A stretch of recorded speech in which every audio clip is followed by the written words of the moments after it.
Yeah, I did 90%, not by 95% of practice. I did all of individual. And as we went into one-on-ones, I did the first rep. My D-line coach was like, Hunter, get your ass on here. We ain't fucking around with that shit. I'm like, all right. So he was really trying to limit me today. Or save me from myself. Right. And you do have that tendency to be saved from yourself, right? Yeah. And then after I didn't participate in one-on-ones, and I'm over there rolling my hip out and doing some other things and test it and things like that. And then as team was about to get started, team is 8 on 8 full go. That's how we end practice. And I just looked at him and I said, at some point, I'm going to have to know. At some point, I'm going to have to find out, like, if I'm good or not. And he just said, all right.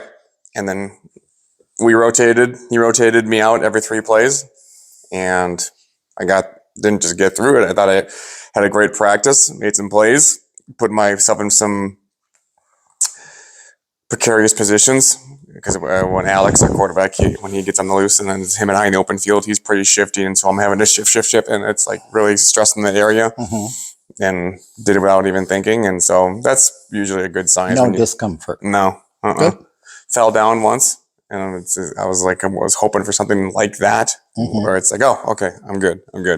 But then couple that with today, I had to decide if I wanted to do the sure thing, which is go to the track today, because they haven't released their schedule for next week. Oh.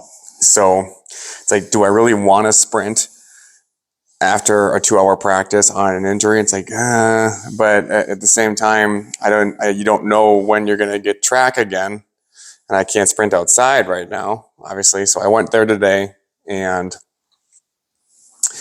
first rep, that was timed after my warm up. Boom, season best. Really? Yeah, season best. I ran a 1:09 across 10 meters, which is 20.5 miles an hour.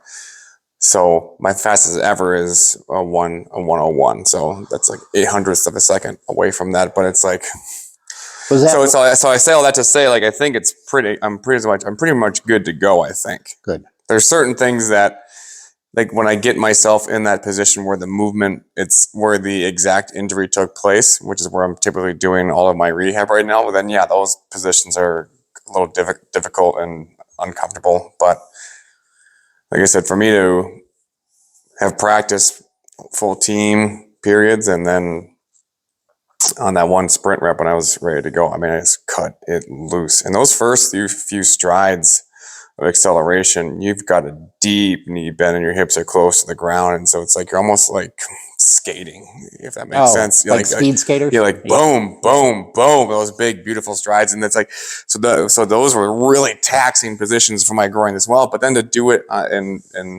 run a really fast time, it's like, okay, I think I'm good. But we'll see. So that's but that's one hell of a way to kick off the episode. Has everything to do with QSR. Physical. What is it? Physical, mental, emotional, spiritual toughness. Right? Yeah. I mean, that's what it is. So we've talked a lot. I talked to you on the phone too, just so they know. But we've talked a lot about QSR, but we've talked a lot about the S in QSR, right? Yeah.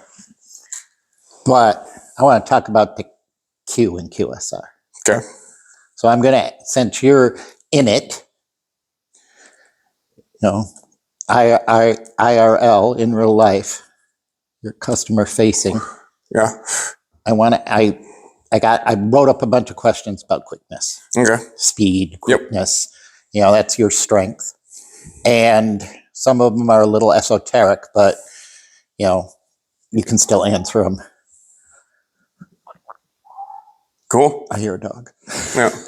So let me write. I want to ask these of you. Let me pull up my notes. I mean, obviously I have my opinions on them, but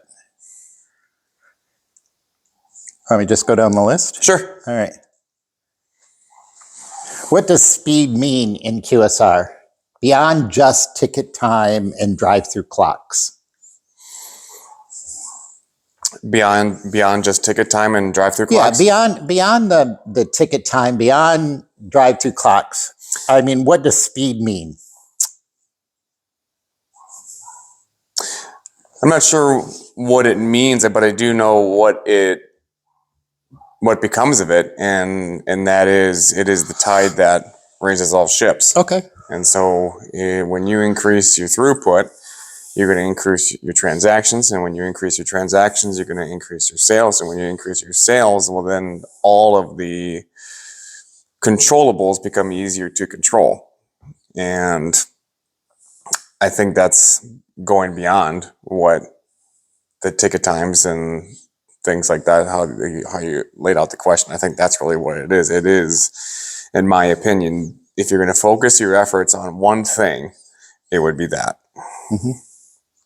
I mean, because it's just like the physical aspect of my life, as currently as an athlete, but also how we built a business on it in Freak Factory, and we sold the one thing that every athlete, regardless of sport, wants more of, and it's speed. Right. Speed kills. That's why it's a saying, because it happens to be true. That's why you've told me that, about my grandson. She said, get him into track, Yep. because that translates to everything, Yep. right?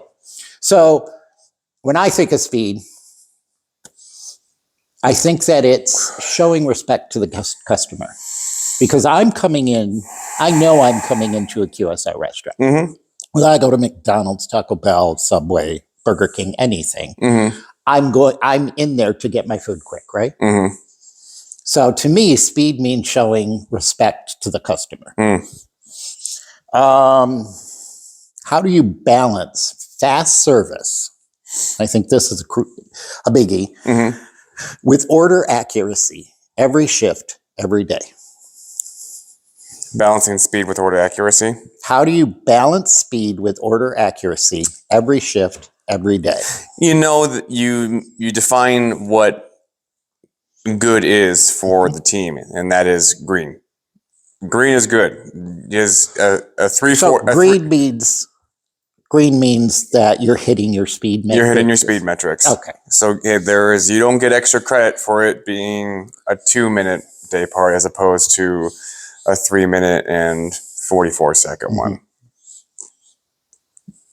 You don't get any extra credit for it. Right. So yeah, I think culturally speaking, that's one of the things that I love to push, is how fast you can get it out, and the team begins to develop an identity around it because they see themselves at the bottom of the list, and all of a sudden, whoa, we just finished as the fastest store in the entire region. And then they start believing in themselves, and then you've really got something. But I'm saying once you've helped a team in a small way find in themselves that they already are fast, and then they go and perform that, then you can focus more on the good enough factor. And the good enough factor is green. And that's kind of where we're at with my original home store is hey, green is good, and we don't get any extra credit from being first. We just don't. So might as well just take the time to count all the items and triple check it on the way out. And that's that. So it's a long-winded answer to your short question, but that's how you do it. That's not an overnight process. I mean, it answered, I think you answered the question the exact same way I did. I just wrote clearly defined roles. Everybody knows their role, their place, that balances service with accuracy. Yeah, and there are tools that you begin to dispense, and it turns out that those are typically the boring systems. My next question. But those actually work. Yep. Those actually work. And if you're willing to give up the control of running the shift and keeping your hand on over every single button on the control board, so to speak, and sort of let the systems do the work for you, as boring as they might sound or seem, your life gets a lot easier. And I attest to that immensely right now because we have these things called own your zone cards.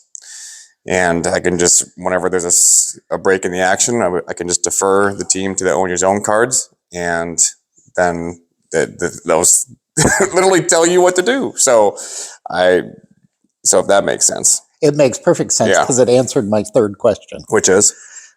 What systems matter most for keeping lines moving during rush hours? And I mean, you kind of answered it. Team, own your zone. I mean, obviously I don't, your brand that you're in right now is a little different than the brand that I was in. Mm-hmm. But QSR is QSR, right? Mm-hmm. And so you kind of answered the question. I wrote, the setup of the line, prep levels, and clears calls what matter. Yeah, and you've got to be really stubborn about what got you the success in the first place. And that tends to wean, I think, and wax and wane from time to time. And staying really consistent, and more than consistent, stubborn is the word that comes to mind, in order to do what got you to be successful in the first place. And because what you do, in my experience with the past two stores, is that you get the team to adopt tread, which is they set a target for the day part, they're rush ready, the equipment is working, and the deployment is set. So and when you run that then the team's like, holy cow, you just run tread and you're fast. So what systems are crucial in your brand to increase speed. Mm-hmm. You've identified those systems. You know that they work. They will increase speed. They do work, and systematically they work. But I think the piece that I would like to get across, maybe in this next venture, is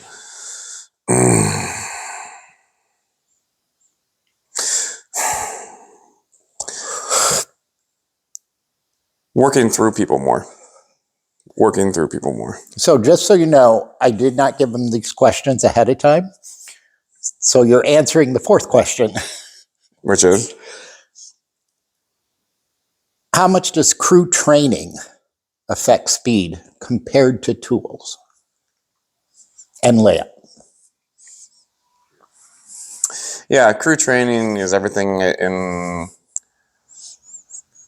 and I go back to that one shift. I don't know if we talked about it on here or not, but where I went into a shift to run dinner, and I had just injured myself, and so I couldn't move. I couldn't be any sort of like real help to the speed portion of things, and so I had to work through people a lot more. And coming out of that day part green, when I really wasn't able to offer much of a service to them from my food champion standpoint, that was incredibly fulfilling. And so I'm looking forward to doing more of that this next appointment, because I think I have the opportunity more to do more of that from a leadership standpoint, as opposed to the last appointment where you don't have the labor, so you become the labor. Right. But that was also, I mean, I became a way better food champion during that time, way faster food champion, because there were many shifts where I made every single order, and the team just,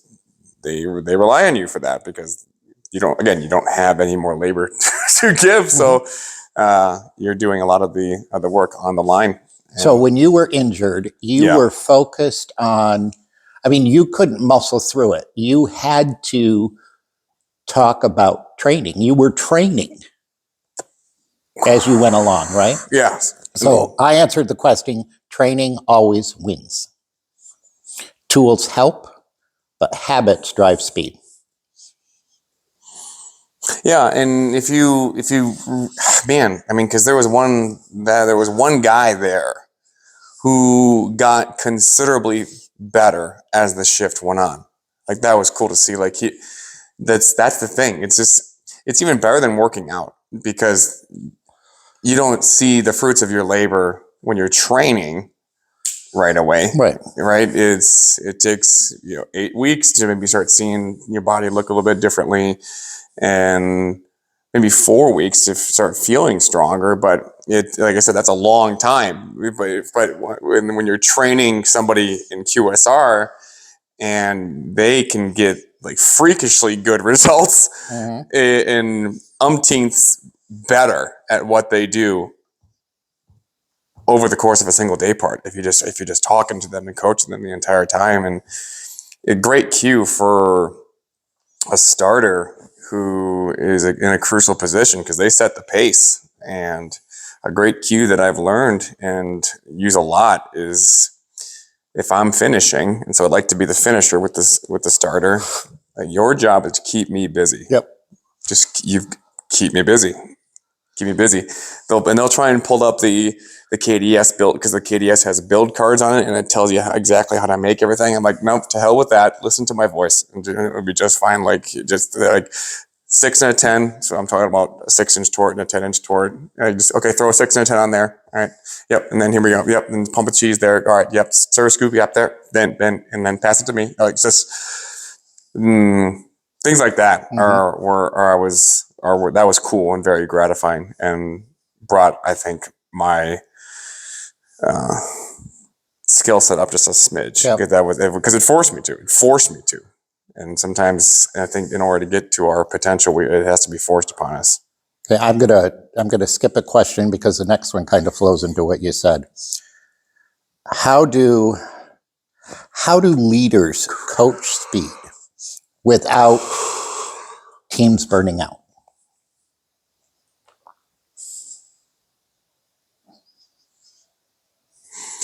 The team will never burn out if it's staffed appropriately. Team will never burn out if it's staffed appropriately. And part of that is a huge staple of running speed and green shifts, especially with a store that's trying to be fast. I mean, you've got to give them more help than they need at first. And then again, just sort of like training, you begin to just sort of peel back one person at a time, because you're going to start developing some really strong people. And then you might only need 5 strong people as opposed to 8 strong people. And so you can then begin to allocate your resources more effectively across a week and things like that. So crucial component of burnout is just not being staffed appropriately. Because if you're staffed appropriately, so it might be stressful at times, but So let's say you're fully staffed. Yeah. And it's not you're in a store, it's fully staffed, but they just haven't been hitting speed. So I want to take this. I want to focus more on. They're fully staffed, but they're not hitting speed. Yeah, I want. How do you? Well, then I would ask them if they're running tread. Okay. Are you running tread? Okay.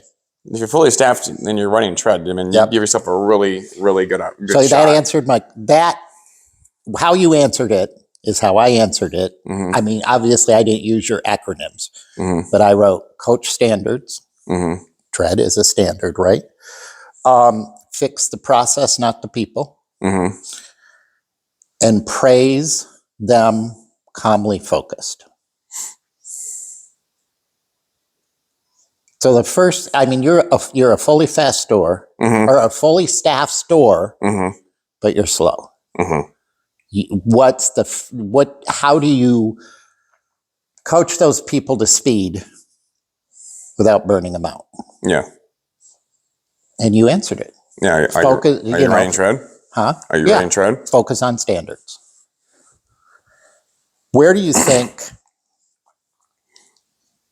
most QSR brands lose time without even realizing they're losing time?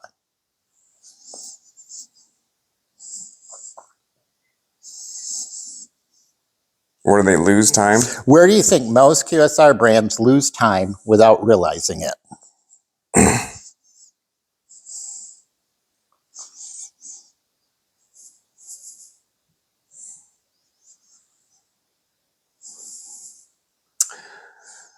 By not having a script. And that sounds completely counterintuitive, because a script typically lengthens the time it takes to get an order out, right? Mhm. I disagree, because if you have service champions who have a script and they're reading the entire script. Now, are there exceptions to this rule? Yes, but that's why they're called the exceptions. They don't happen very often. But sticking to the script, however long it might be 15 to 20 seconds in totality over the course of taking someone's order. But those 15 to 20 seconds, you're giving your food champions that time to make the order, rather than having to worry about not only this order they're working on, but the next one, because you've pushed this card to the window as quickly as possible in an effort to get the order out faster. But it's like, no, when you read the script, you're really giving your food champions a track to run on. And you're kind of giving them a chance to set their starting blocks too, really. So I think the script, you talked about the script. Yeah.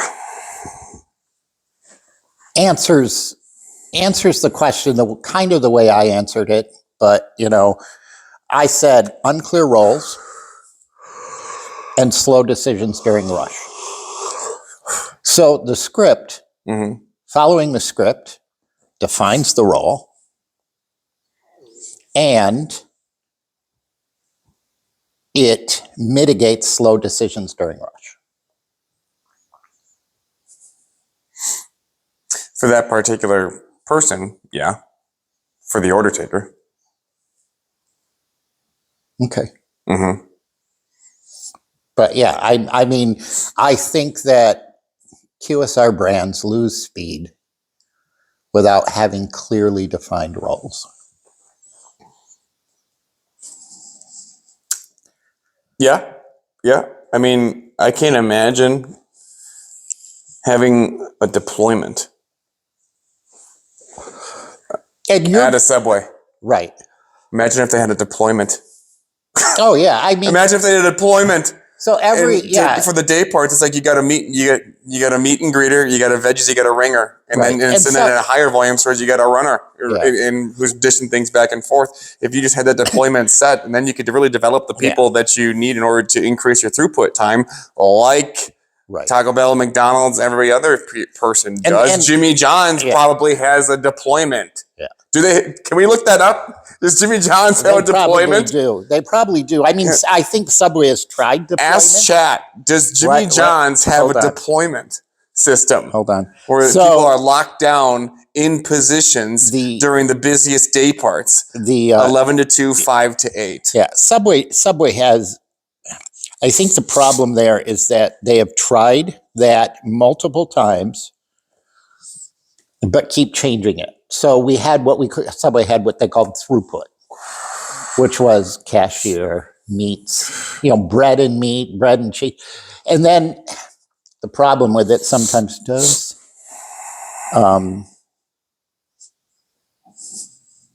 is then you get into volumes and then you get into franchisees that think they can cut their way to success, and what they end up doing is cutting their way to failure.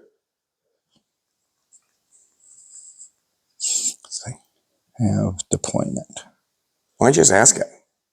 Oh, I guess I could.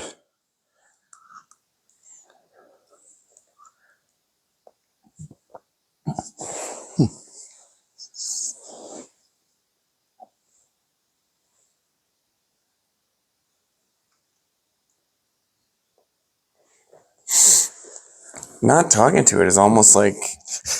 Does Jimmy John's have deployment? Not even using it. Yeah. There's something gratifying about typing. Oh, shoot, now it's...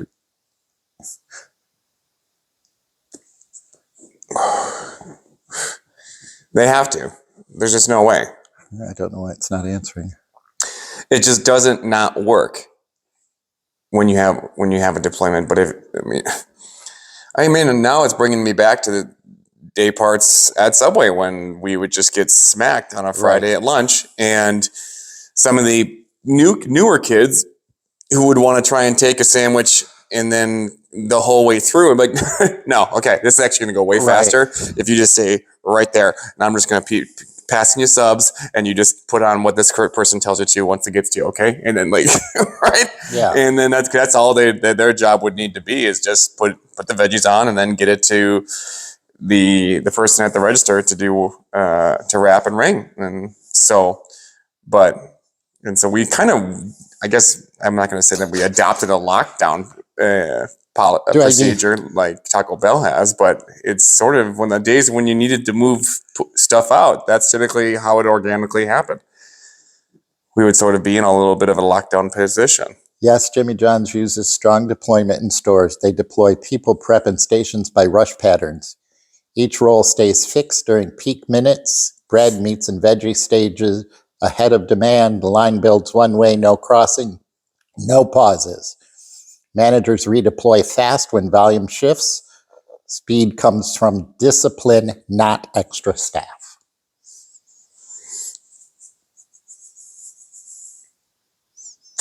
How do you like that last sentence? Speed comes from discipline, not extra staff.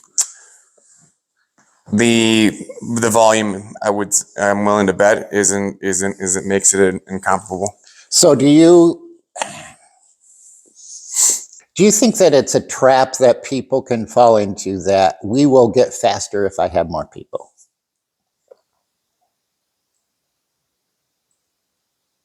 Do I think it's a trap that people fall into?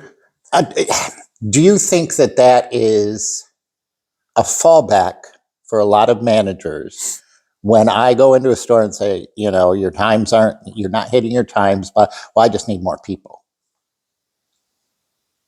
Is that the go-to response from a restaurant general manager? Yes. Yeah. Is that an accurate response? No. It's not an accurate response. You've run stores by yourself. You run stores with 2 people, 3 people that maybe should have had 5 or 6 people, right? Mm-hmm. And you still hit your times. I'm playing the other side of the coin here. So it's just,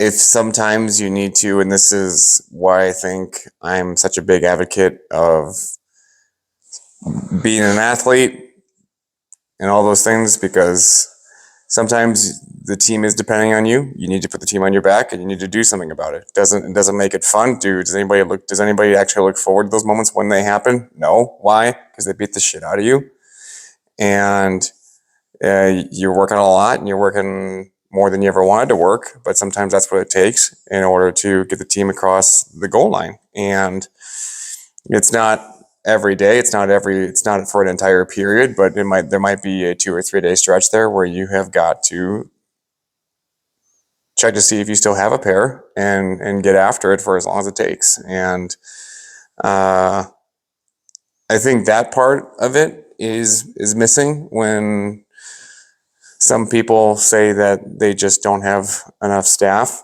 Say, well, you're a fully capable person. Are you doing the best job that you possibly could? So what's more important, discipline or staffing?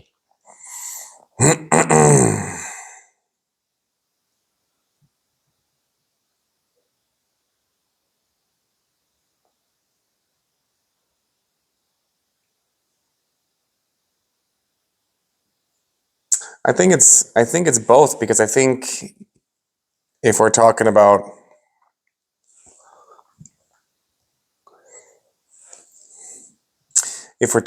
speed, then you've got to be really disciplined with the staffing portion of it. So is the answer, when you're going into a store, Mm-hmm. to turn around speed, Mm-hmm. is the first answer, we need to add 1 more body, we need to add 2 more bodies? It depends. Okay. It depends, because the first store did not need more bodies. Mm-hmm. They did not need more. They did not need more bodies. They did not need more talent. They did not really need a whole lot of development either. And who was I to develop anybody? I was brand new, and so they just needed somebody to encourage and care Okay. about them. Now, the second store, they are a much slower location, and so we don't get a staff. No, I mean, we staff, get maybe a couple of people, maybe three, right. for a day part because it's so slow. As a franchisee, staffing is based on volume. But in that situation, then the team required a lot more of me physically in order for us to be successful. And that's So fine. so they required more of you to be successful. What were you modeling for them to become successful?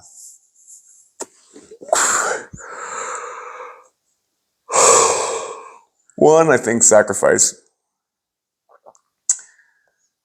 Because nobody wants to work. Nobody who isn't a closer wants to work closing shifts. And everybody knows that. And so when you as a leader are willing to do that and relieve somebody who got sick and now you're taking their closing shift and all of those things and all of that stuff, I mean, I think that's how you get buy-in from a team. And I just think that it's a really inconvenient answer, but it's also the truth. And that is sometimes you have to ask the question, are you doing the best job you possibly could? Okay. Because if you're doing the best job you possibly could, then yeah, you would be doing all of these things that suck.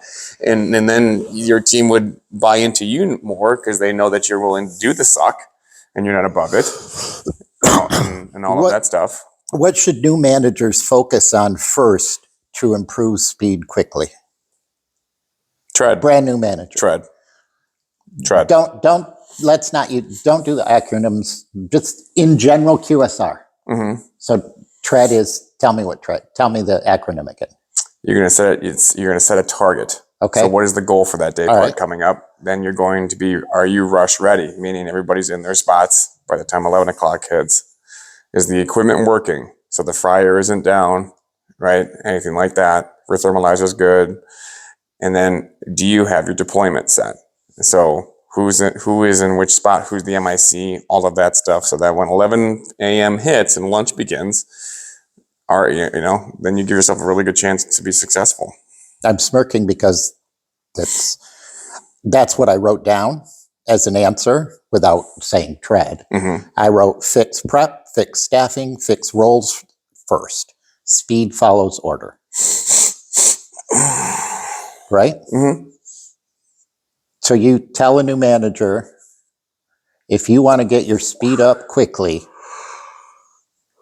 focus on tread. Excuse me. Yes. Mm-hmm. Yeah. But because here's the thing. People, I think managers right now have this completely false narrative going on, and that is telling people what to do makes you the bad guy. And it doesn't. And because the fact of the matter is, your team is actually probably dying for you to lead them. I'm going to interrupt and ask my next question because it ties exactly with what you're saying. Okay. How do culture and attitude show up in speed of service? Exactly what you just said.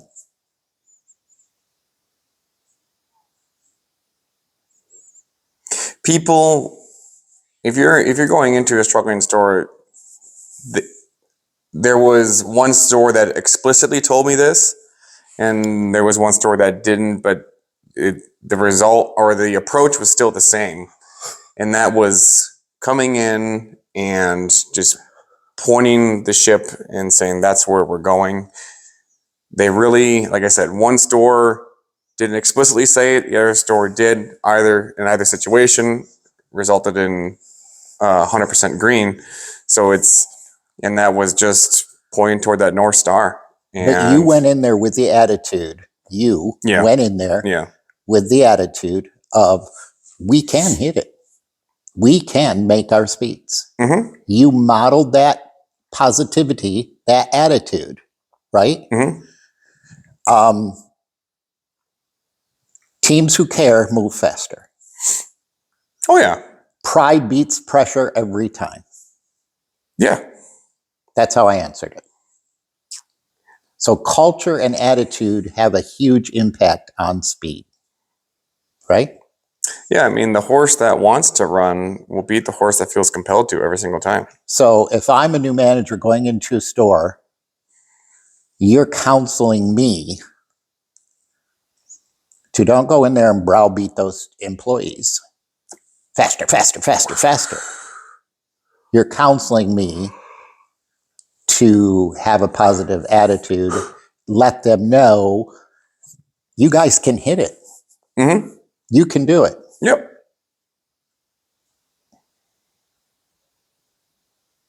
In this particular case that's coming up, I know they can, because I couldn't, that was my first exposure to them, and I couldn't be of much service physically because of the injury. So it's Right. like, you guys can do this, and I know this because I witnessed it, because I was a spectator basically the whole time for 3 hours, and you guys did it. It was awesome. And I just don't think that managers realize how easy the solution is, and that is to be that voice So- that points them Right. in the direction, but also to build them up and to find every single opportunity you can to encourage somebody. And then once you've maybe gotten a smirk or a laugh out of them, then like, now there's this, we've got something here. And then from that moment on, once you get somebody to laugh or make the job fun, then you got them. Mm-hmm. And it makes you want to go to the nth degree for them, and turns out they'll come back and do it for you, no question. And that doesn't take a whole lot of effort. It just takes that one little olive branch. Not even an olive branch, but that one little dose of encouragement. And I think a lot of managers fail to realize that that's all it takes. Now, it does take all of you. I mean, if you do it right, you won't have any trouble falling asleep that night, because you'll be wiped out. Mm-hmm. What mistake do you think operators, managers, franchisees, district managers all make when chasing faster time? And to be honest, we've answered this a lot, but I just wanted to read that question off to drive that home. What do you think the mistake is they make? The biggest mistake operators make when chasing? Well, I think two things happen. Time. I think two things will happen as a result of the actual problem, and then that is if you're working with a shift that you're just not sure might be like, not sure how this is going to shake out, sort of thing. Yeah. Then you need to have a pre-shift meeting, and you need to say, okay, here's the deployment we're running with. Now, if things get dicey or we start running red, here's what I'm going to do for a second deployment or a change. All right. And then from here, right, that's just the way it's going to go. So then you're not putting yourself in position where maybe you didn't have that pre-shift meeting. And so one of two things are typically going to happen. Either you're going to start yelling because you're going to get stressed out, which is going to really stress the team out.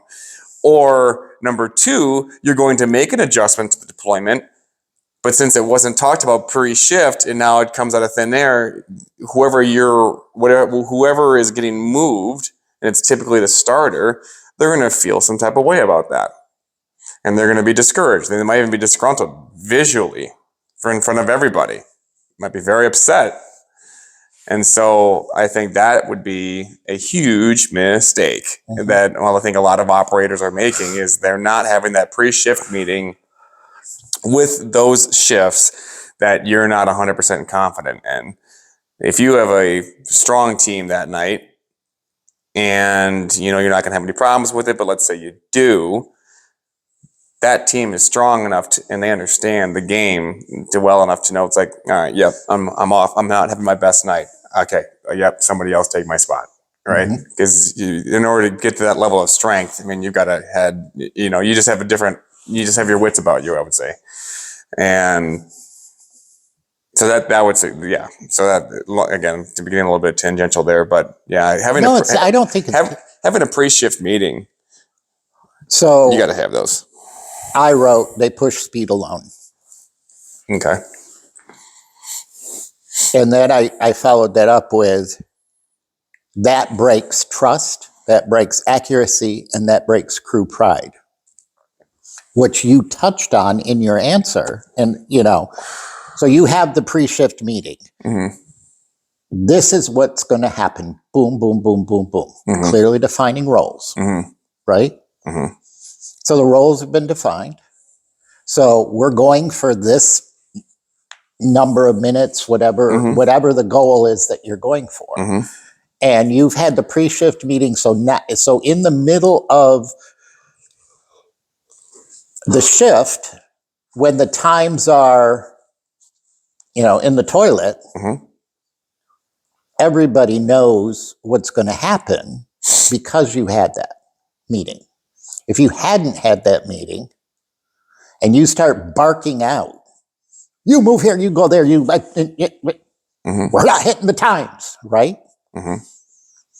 You're breaking trust, you're breaking accuracy. Things are just going to slow down. They're not going to get faster.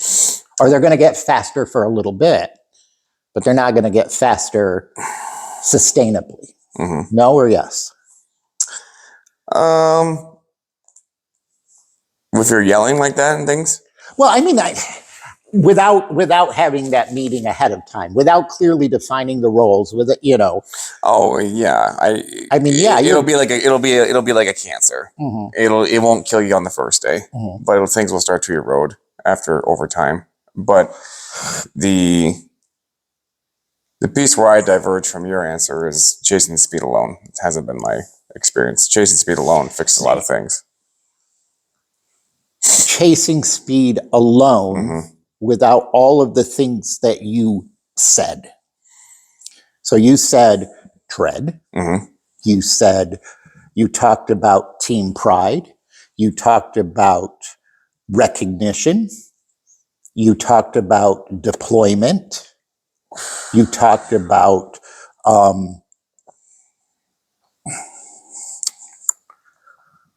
let me see. Oh, so I guess what you're saying when you chase speed alone is by quite literally chasing speed alone. Right. You talked about clear roles. You talked about. I'm trying to make a training analogy as far as like what that would be like. And I walk into the store. Yeah. I'm a franchisee. I walk into the store. I'm a DM. I'm a senior DM. Whatever. You need to get your speeds up now. Boom. And you're saying I'm chasing speed alone. Yeah. I thought you were asking what I would do if I was in that situation and my direct report came into my store. Yeah, I mean, so that, I guess that's what I mean by chasing speed alone. I look at, I get the reports. I look at the report. The report says this store 1, 2, 3, 4, 5. Oh, if you're chasing speed alone, then yeah, you would probably just put 2 managers on the line every single shift. Right. But when you do that, then it's not sustainable. No, it's not sustainable, and you're robbing, and it's you're just creating a bottleneck. Because if you want speed, then you can only have managers on the line. Well, then you're not developing your staff. Right. And then am I burning out my managers? And that's a problem. Yeah, you could, because then they're going to be the ones that are say, well, we don't have staff. So I believe that what you said, which is why I'm a proponent of belief of you. Yeah, if you staff properly, then you'll never have burnout. And I think that one thing that we're doing more so now is staffing for coverage and not for the forecast. So I'm overstaffing now and then cutting. you said something that's, I think, is key, where going back to the question that I asked earlier, is that a lot of managers say, well, yeah, I can get my seats up if I have more staff. Mm-hmm. You quantified that by saying properly. If you're staffing properly, Yeah. right? Mm-hmm. Versus, I need more people. And I'm not saying, I think there are QSR brands that understaff. Mm-hmm. And I think there are brands that overstaff. And I think that's a hard thing for a manager, a restaurant general manager, to figure out proper staffing. Mm-hmm. Sometimes you can just intuit it, and then other times you rely again on the systems, and that's using either a formula that uses transactions or sales Mm-hmm.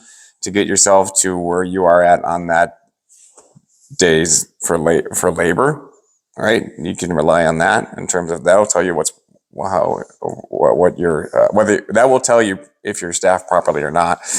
And then, but then the other part of it is like this past Friday night, we were fully staffed. We ran 7 people for dinner, and by the end of the day part, we were plus 20 on labor.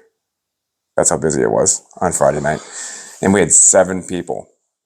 And by 2/3 of the way through, I sent one of our cashiers to go get started on dishes. And so we were almost kind of flirting with being overstaffed. I could have sent that employee home, but it was one of those things, but I say all that to say it's like when you're fully staffed, and then you can start just kind of hedging away at things, just by keeping a pulse on where you're at for the labor. And you can either intuit that or use the systems. So scheduling to forecast. Scheduling for coverage. Scheduling to cover. Yeah, because the forecast will typically have you be at less people than you would like. Okay. Yeah. So one of the things I used to always say was it's easier to cut than to call someone in. Yeah. Yep. And there's always someone willing to be cut. Yep. Mm-hmm.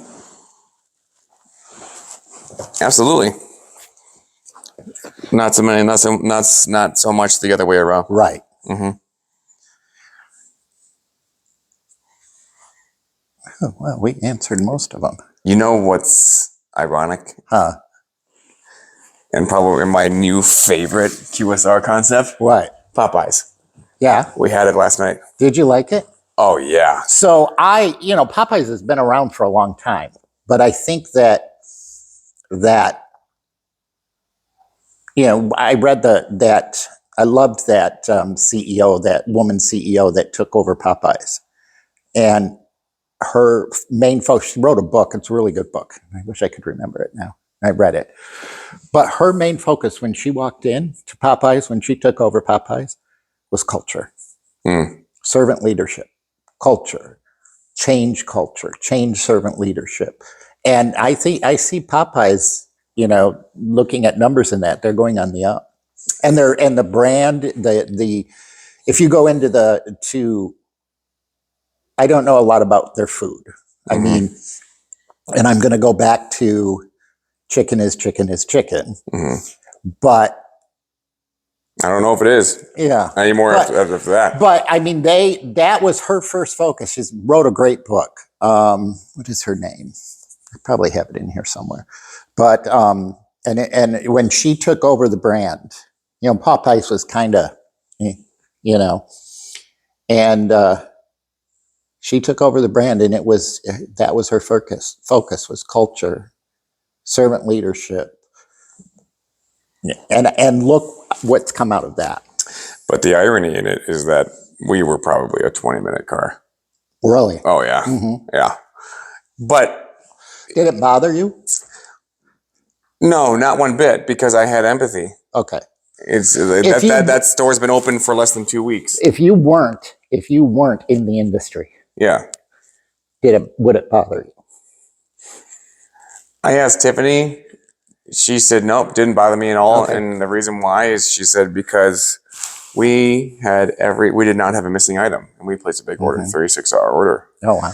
And she's like, I would prefer that over getting it and then missing something, because when I'm in the mood for fast food, I've got a hankering for it. And when I'm missing something that I ordered, when I'm really having a craving for that, I'm really disappointed. So she's like, I would have had the 20 minutes in this, and how good it was, that also doesn't bother me. So 2 reasons why I wasn't bothered about us being a 20-minute car. One, because I know that they had just opened less than 2 weeks ago. Right. It's probably a gong show back there. And it's like, yeah, I get it. It's all good. Take your time, figure things out. And even the manager, the manager at the window that took my order, she was just, you could see. And I'm just like, you're doing great. It's all good. Right. All right. And, but So here's what I was going to say. Okay. I was going to say, the food was so damn good, I didn't care that we were a 20-minute car. We got the 5-piece tenders, which were amazing. The biscuit in there was also just divine. Popeye's biscuits. That's their thing. The fries are cooked in beef tallow. Oh, they do beef Hello. Yeah, really good. And then I had bites of both her and Sam's ghost pepper chicken sandwiches. Those are really good. But the best part of them, the absolute best part, their wings. Really? Their wings are crazy. Huh. Their wings are crazy. Are they? Yeah. Yeah. And the signature, I think it's called their signature hot sauce. Yeah. But you said something about Tiffany didn't mind the 20-minute wait because of accuracy. Yeah. And I had asked you a question, how do you focus with speed? How can you focus on speed without losing? Let's see. How do you balance fast service with order accuracy every shift, every day? Yeah. Just knowing that there is a good enough factor when it comes to speed. Just knowing that. And your team knows that. And your team knows that you're not going to be pissed off at them if they run a barely green day part. Green is green. Green is green. Green is green. So I have one last question. This is really, so I want you to think of yourself as a QSR executive. How do you think speed expectations are going to change over the next 5 years? In 5 years? Over the next 5 years, how do you think customers are going to, how do you think speed expectations are going to change for a customer in the QSR industry over the next 5 years?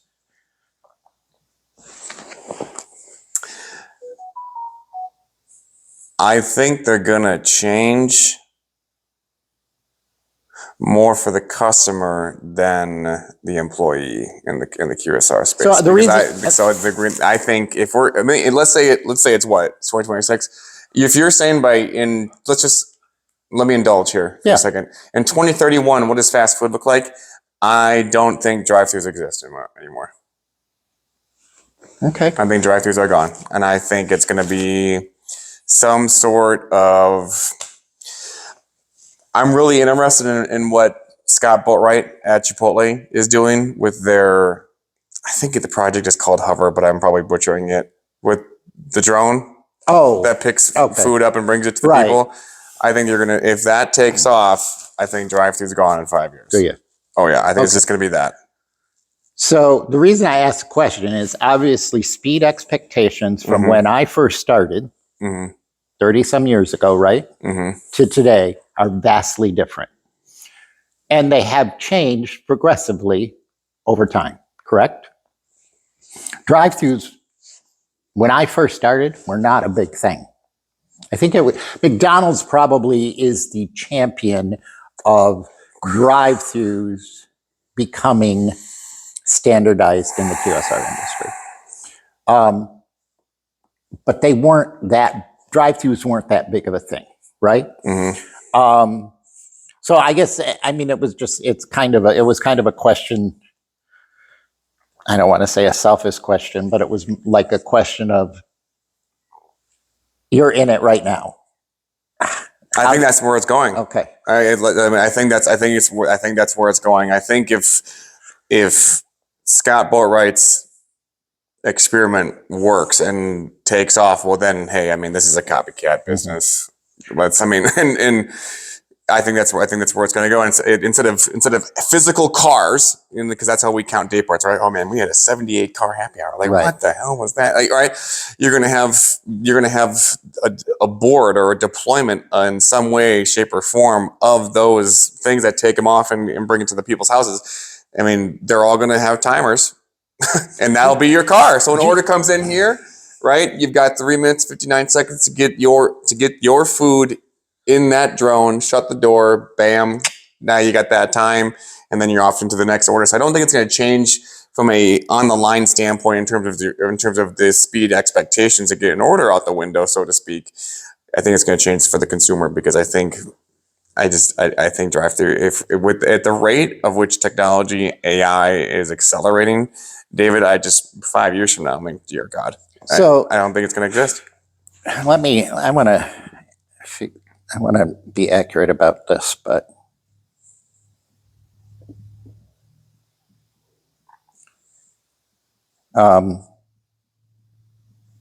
do you think that 3PD will become a greater percentage of AUVs than it is now? Yeah. One of my stores alone it's 52%. Of 3PD? Yes. Really? Yes.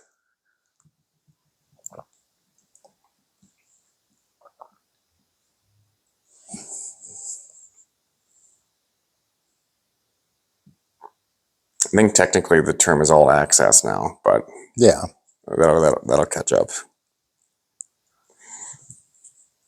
So ChatGPT says, I didn't get it right. Didn't answer it right. What'd you ask it? What's the average volume for 3PD and QSR? And it misinterpreted 3PD.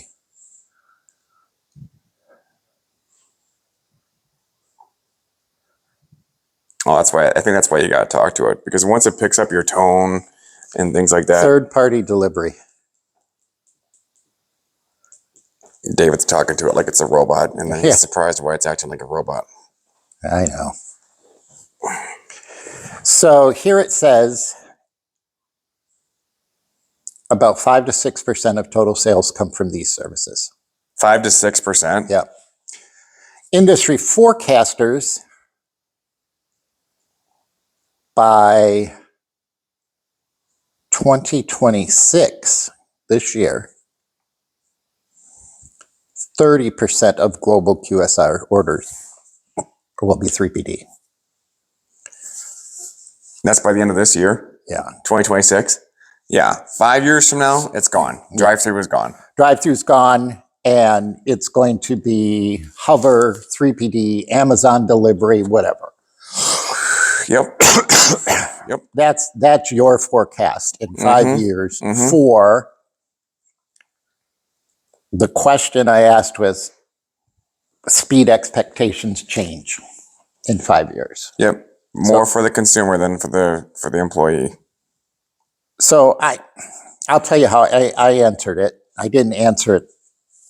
I mean, I agree with you, but I wasn't even thinking that when I wrote these out and answered it. So I wrote, guest will expect fast, calm, and correct. Rushed chaos will fail. And I clarified, I mean, my biggest clarification on that was something we've been talking about a lot, was accuracy. The accuracy in speed will become even more important than how quick I got it.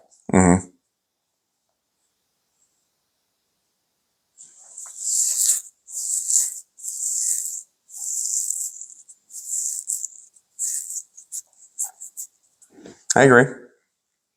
I'm thinking, but how do you then, if we say that,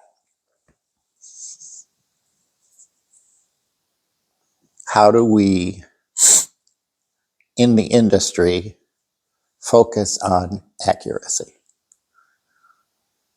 I mean, we're starting to, obviously you've talked about a lot of that with, the cards and other brands. I mean, I was in a QSR brand the other day.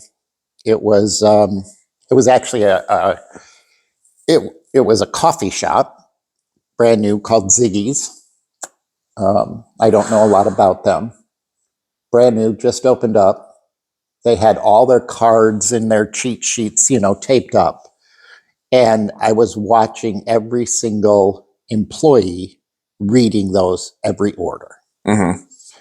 Granted, they were a brand new restaurant.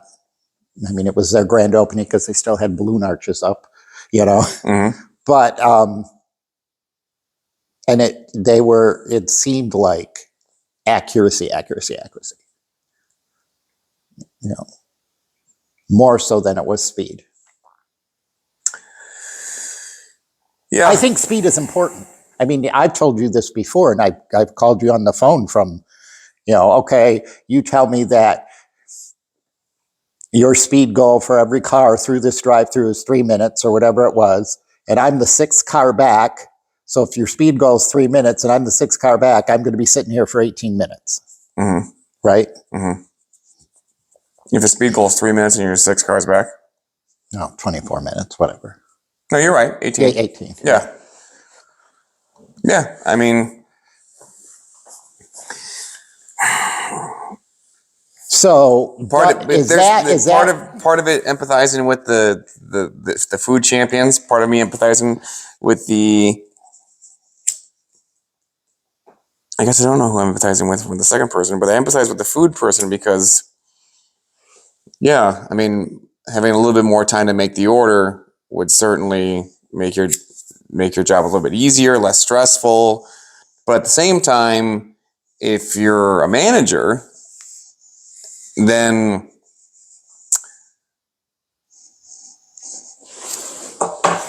you understand that the job isn't hard. Getting people to do the job is hard. And that's leadership. And so when you can get somebody to understand and accept and just know that the job isn't hard.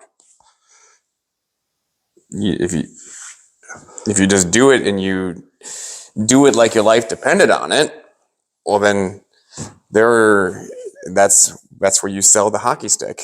And you get people to believe that, holy crap, what do you mean? If I become like a starter, well then yeah, it's not going to be long after that where people are going to start asking you about, well, have you ever thought about team trainer? Mm-hmm. Because when they're asking you to be a team trainer, they're not really asking you to be a team trainer. They're asking you if you want to be a manager, but they know they have to go through the team trainer step first. So what I'm saying is, when you step on the gas pedal of this thing called your life and do the job and become one hell of a starter, then it's not going to be long after that until your manager approaches you about managership. And then from there, you're off and running because you're making up to $18 an hour as opposed to whatever you're making now. And I know you like the sound of that number. And then from there, things only go up after that. And all it takes for you to do that is the job. And the job isn't hard. Mm-hmm. No, I mean, yeah. And so that's why having that conversation with people, what is it that you want? Oftentimes, you'll, and hopefully more importantly, they will stumble on the inconvenient truth, so it might seem, that they are actually in exactly the right vehicle to drive them to what it is that they want. I mean, obviously. Sorry, it happens to be fast food, buddy, but that is just the way that it is, and I'm a living testament of that. It can change your life. Fast food can fast track your dreams. I mean, I am too. You know, Mm-hmm. I mean, you know what I went to college for. Yep. You know, Mm-hmm. I'm really intrigued. Can't get it out of my head. I'm really intrigued with the futurist side of QSR and the 5-year thing. That's really, you think that. Oh, you like that? I do, and That's where it's going. So going back to the drive-through, you think drive-throughs are going to go away? I don't disagree. Going back to my example of I'm the 6th car in line, I'm going to be waiting in this drive-through for 18 minutes or whatever. Mm-hmm.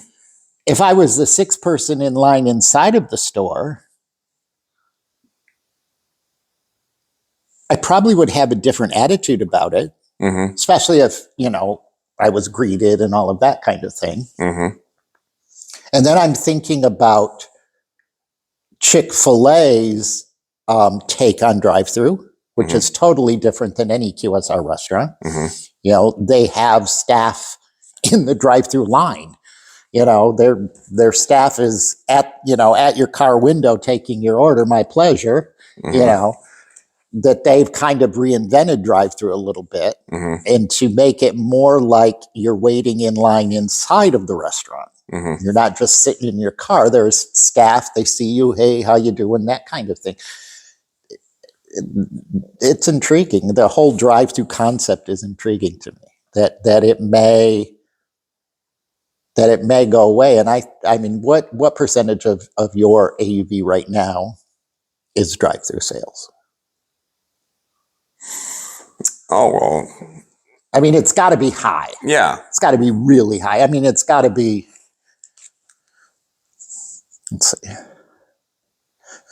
What percentage of volume in the QSR industry comes from drive-through? I feel ashamed that I don't know that number, but it's definitely big.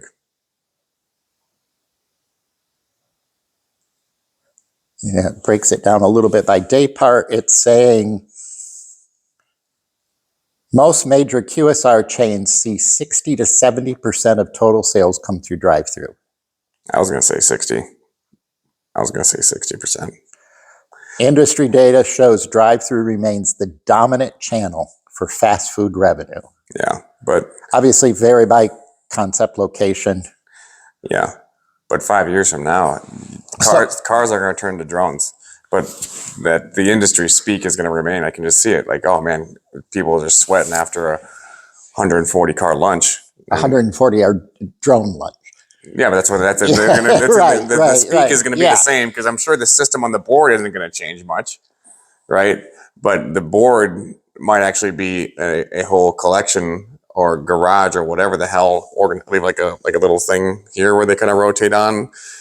But so an order will come in that's associated with this particular drone number, and then it's got a clock on it, or it's, if it's green, it's got a green, a yellow, and a red light. And as soon as you put the food inside that thing, shove it up thing, timer stops, it's off, doing its thing.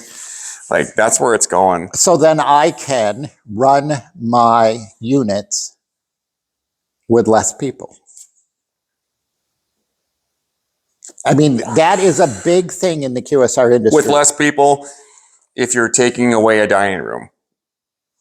Do you think most QSR restaurants? You wouldn't even need that. Yeah, you could take away both your order taker and your cashier. I mean, there's a couple. But then you still need somewhat of a host if you have a dining room and people want to come inside for their food and sit down. So there is a big QSR concept right now that has no dining room.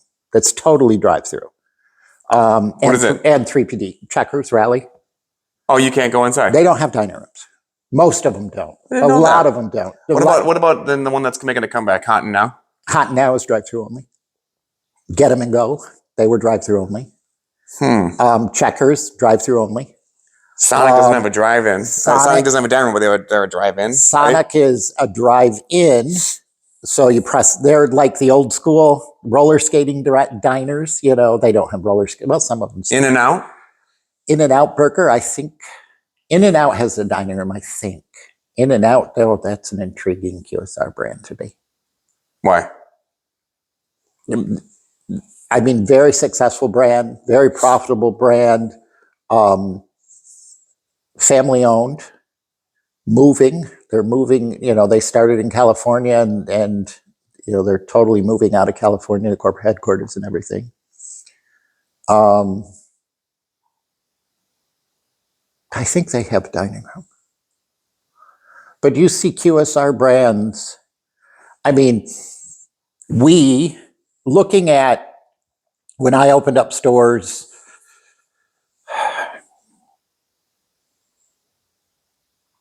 a while ago versus now, last couple years, 3 years, looking at blueprints, we drastically reduced seating.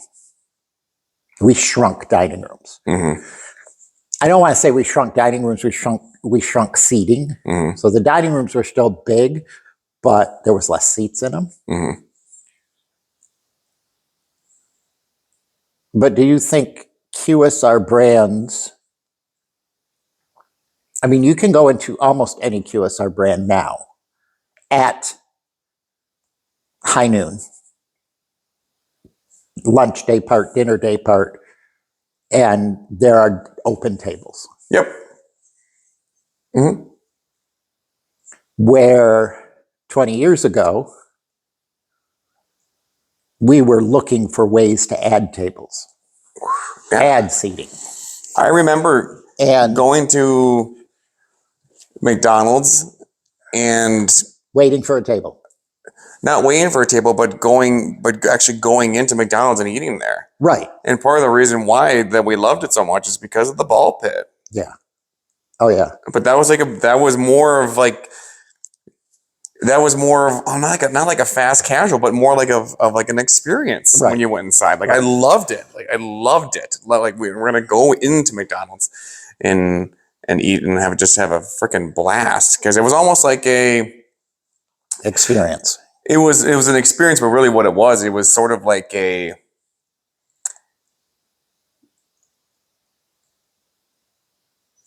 Chuck E. Cheese on demand. Yeah. It's like we're Chuck E. Cheese, it's like, okay, I can only go there for my birthday. Like that's like a big deal, Chuck E. Cheese. Well, but when you go, it's like when you can kind of have a little microdose of Chuck E. Cheese, because you kind of get that experience in the ball pit and everything like that. It was a blast. It's a big deal to have your birthday party at McDonald's or Burger King and getting the crown and having Ronald come out. And we did that once. We did that once with the Burger King crowns. Yeah, I am really intrigued with the 5-year futurist prediction.